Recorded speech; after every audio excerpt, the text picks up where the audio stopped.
অনেকের কাছেই মনে হতে পারে যে আমি আসলে এই ভিডিওগুলো কেন করছি, এই ভিডিওতে দেখার কি আছে, মানুষ কেন দেখবে। যে জন্য ভিডিওগুলো আমি করেছি সেটা হচ্ছে যে আমি যখন এই সময় এই সকালবেলা এই সময়টাতে বের হই তখন অলমোস্ট 6:45 বের হয়ে গেছি।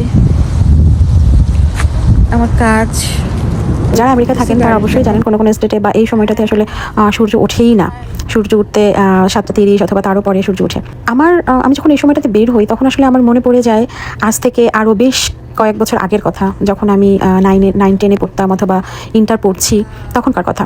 আপনারা নিশ্চয়ই জানবেন বাংলাদেশে গ্রাম অঞ্চলে কুয়াশা হয়, তাই না? সকালবেলা কুয়াশায় আশেপাশে ইনফ্যাক্ট 2 ফিট দূরে আসলে কি হচ্ছে কি আছে কুয়াশার কারণে দেখাই যায় না। আমি যখন 9-10 পড়তাম বা ইন্টারে পড়তাম তখন ওই সময়টাতে ওই শীতে আজ থেকে 10-12 বছর আগেও যদি বলি তখন তো এখন তো হয়তো অনেক শীত কমে গেছে ওয়েদার ক্লাইমেটসের কারণে, তখন কিন্তু অনেক শীত পড়তো। সেই কাক ডাকা ভোরে সেই অন্ধকারের মধ্যে সেই শীতের মধ্যে আমরা দল বেঁধে যেতাম হচ্ছে স্যারের কাছে প্রাইভেট পড়তে।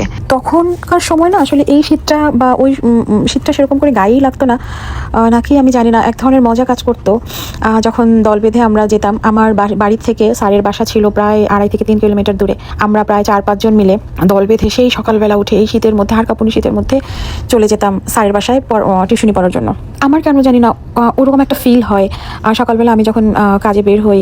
আর এখন ডিসেম্বর মাস, শীতও পড়ে গেছে, তখনকার একটা মজা ছিল, আমরা দল বেঁধে যেতাম। আর এখন অন্যরকম একটা মজা সেটা হচ্ছে যে আমাকে একা একাই কাজে যেতে হয়।